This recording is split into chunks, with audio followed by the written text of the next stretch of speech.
Hello friends, இது Chennai 52 channel. நான் உங்கள் ரெட் ஹில்ஸ் பாஷா.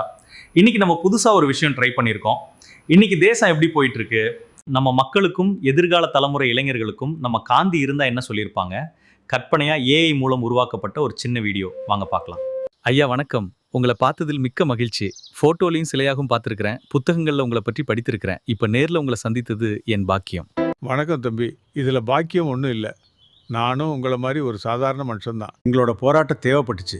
ஆனால் மக்கள் இன்னும் அதை மறக்காமல் என் மீது அன்பும் மரியாதையும் வச்சுருக்க, அதை பார்க்கும்போது எனக்கும் மகிழ்ச்சி தான். ஆனால் ஐயா, உங்கள் முகத்தை பார்க்கும்போது அதில் ஒரு வருத்தம் தெரியுது. என் கவலை என்னை விட இந்த தேசத்தை பற்றியது. நான் எதற்காக என் வாழ்க்கையை அர்ப்பணித்தேனோ அதெல்லாம் சிதைந்து கொண்டிருப்பதை பார்க்கும்போது. ஐயா, நீங்கள் போதித்த அகிம்சை, சத்தியம், சகோதரத்துவம் இதெல்லாம் இன்றைய தேசத்தில் எங்கே இருக்கு? மக்கள் மத்தியில் வெறுப்பும் வன்முறையும் அதிகமாக இருக்கு. அகிம்சையா? அது இப்போ வெறும் வார்த்தையா மட்டும்தான் தங்கிடுச்சு. உண்மையை பேசுறவங்களை விட பொய்யை அழகா ஜோடிச்சு பேசுறவங்கள தான் ஜனங்க இன்னைக்கு நம்புறாங்க. நான் கண்ட கனவு வெறும் சுதந்திர இந்தியா மட்டும் இல்ல, அது அன்பான இந்தியாவா இருக்கணும்னு நினைச்சேன். ஆனா இன்னைக்கு மனுஷனை வெறுக்கிறதுல தான் குறியா இருக்கான். என் வார்த்தைகள் அவங்க காதுகளுக்கு கேட்குது, ஆனா மனசை தொடல.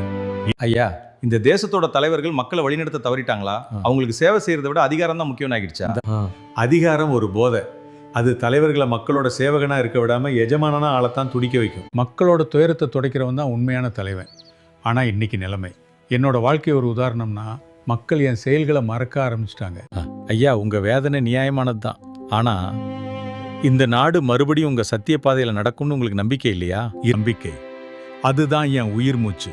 அந்த நம்பிக்கை இப்ப இருக்கிறவங்க மேல இல்ல, இந்த தேசத்தோட எதிர்காலமான இளைஞர்கள் மேல மட்டும்தான் இருக்கு.